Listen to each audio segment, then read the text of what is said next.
ہم غیر ضروری اخراجات کو کم کر رہے ہیں۔ حکومت پینشن کے نظام میں اصلاحات لا رہی ہے، جس کی تفصیلات میں اپنی تقریر کے اگلے حصے میں بیان کروں گا۔ وفاقی حکومت کی تمام خالی اسامیوں کو ختم کرنے کی تجویز زیر غور ہے، جس سے 45 ارب روپے سالانہ کی بچت ہونے کا امکان ہے۔ وفاقی حکومت کے حجم اور وسائل کے ضیاع کو کم کرنے کے لیے ایک اعلیٰ سطح اور با اختیار کمیٹی تشکیل کی گئی ہے، جو حکومتی ڈھانچے کا بغور جائزہ لے گی اور اگلے 2.5 ماہ میں اپنی سفارشات کابینہ کو پیش کرے گی۔ وزیر اعظم نے رائٹ سائزنگ کے حوالے سے پہلا قدم کے طور پہ PWD کے محکمے کو بند کرنے کا اعلان کر دیا ہے۔ ملک میں کاروباری سرگرمیوں کو تیز کرنے اور برآمدات کو بڑھانے کے لیے ریگولیٹری فریم ورک کو آسان بنانا انتہائی اہم ہے۔ اس سلسلے میں بورڈ آف انویسٹمنٹ کے تحت پاکستان ریگولیٹری ماڈرنائزیشن انیشیٹو کا آغاز کر دیا گیا ہے۔ اس کا مقصد حکومت کی ریگولیٹری فریم ورک کو آسان بنانا اور آٹومیشن کے ذریعے بزنس انوائرمنٹ کو بہتر کرنا ہے، تاکہ سرمایہ کاری، برآمدات اور معاشی ترقی کی رفتار کو بڑھایا جا سکے۔ کسی بھی حکومت کے بجٹ کا ایک بڑا حصہ گڈز اینڈ سروسز کی پروکیورمنٹ میں صرف ہوتا ہے۔ پروکیورمنٹ کے نظام میں آسانی اور شفافیت کے ذریعے حکومت کی کارکردگی میں بہتری لانے کے ساتھ ساتھ وسائل کی بچت بھی کی جا سکتی ہے۔ ریسرچ کے مطابق ای پروکیورمنٹ سے سرکاری خرچ میں 10 سے 20% تک کمی لائی جا سکتی ہے۔ یہ نظام حکومتی پروکیورمنٹس میں کرپشن، فراڈ اور بدنیتی جیسے مسائل پر قابو پانے میں بھی معاون ثابت ہو سکتا ہے۔ یہ نظام اب 37 وزارتوں جبکہ 279 پروکیورنگ ایجنسیز میں نافذ ہو چکا ہے۔ اس کے تحت وفاقی حکومت میں 14 ارب روپے کی پروکیورمنٹ ہو چکی ہے۔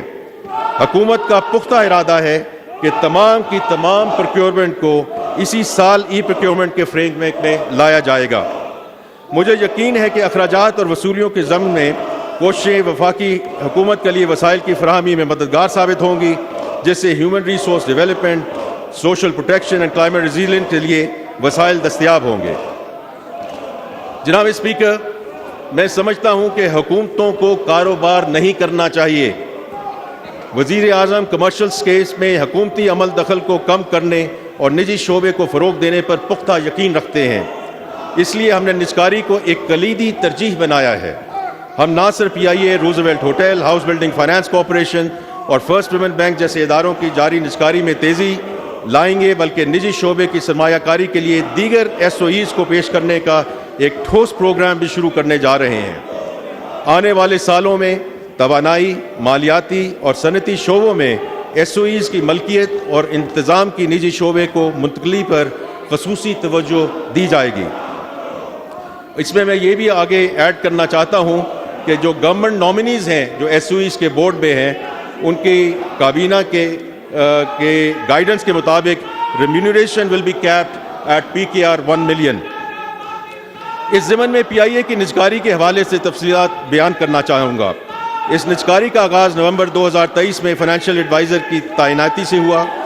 فروری 2024 میں حکومت کی باغ دوڑ سنبھالتے ہی موجودہ حکومت نے اس سلسلے کو تیزی سے آگے بڑھایا۔ مارچ 2024 میں PIA ہولڈنگ کمپنی کی تشکیل کی گئی، جس کے بعد 622 ارب روپے کی لائبلٹی کو PIA سے منتقل کیا گیا۔ اس سلسلے کو آگے بڑھاتے ہوئے پریویٹائزیشن کمیشن نے اپریل 2024 میں PIA کی نجکاری کے لیے قومی اور غیر ملکی اخبارات میں اشتہارات کے ذریعے ایکسپریشن آف انٹرسٹ کو دعوت دی۔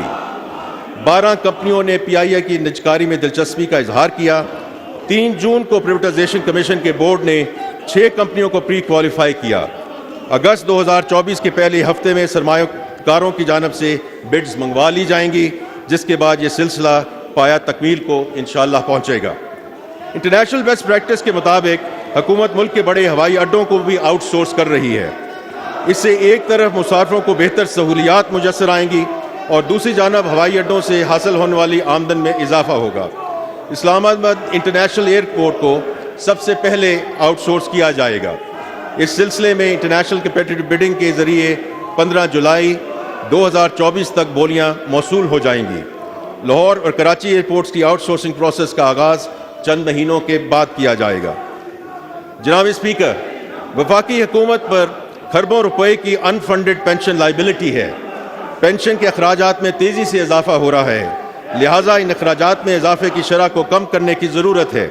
حکومت نے اس شعبے کی اصلاح کے لیے 3 pronged اسٹریٹجی ترتیب دی ہے، جس میں کافی حد تک مشاورت مکمل ہو چکی ہے۔ پہلی جو part of the strategy is کہ انٹرنیشنل بیسٹ پریکٹسز کے مطابق موجودہ پینشن اسکیم میں اصلاحات لائی جائیں گی۔ ان کے نتیجے میں اگلے 3 دہائیوں کی پینشن لائبلٹی میں خاطر خواہ کمی ہوگی۔ نئے ملازمین کے لیے کنٹریبیوٹری پینشن اسکیم متعارف کرانا، جس میں حکومت کی کنٹریبیوشن ہر ماہ ادا کی جائے گی۔ اس سے مستقبل کے ملازمین کی پینشن ان کی ملازمت کے آغاز سے ہی فلی فنڈڈ ہوگی۔ پینشن کی لائبلٹی کو مینج کرنے کے لیے پینشن فنڈ کو بھی قائم کیا جائے گا۔ جناب اسپیکر، بے نظیر انکم سپورٹ پروگرام BISP ہمارے سماجی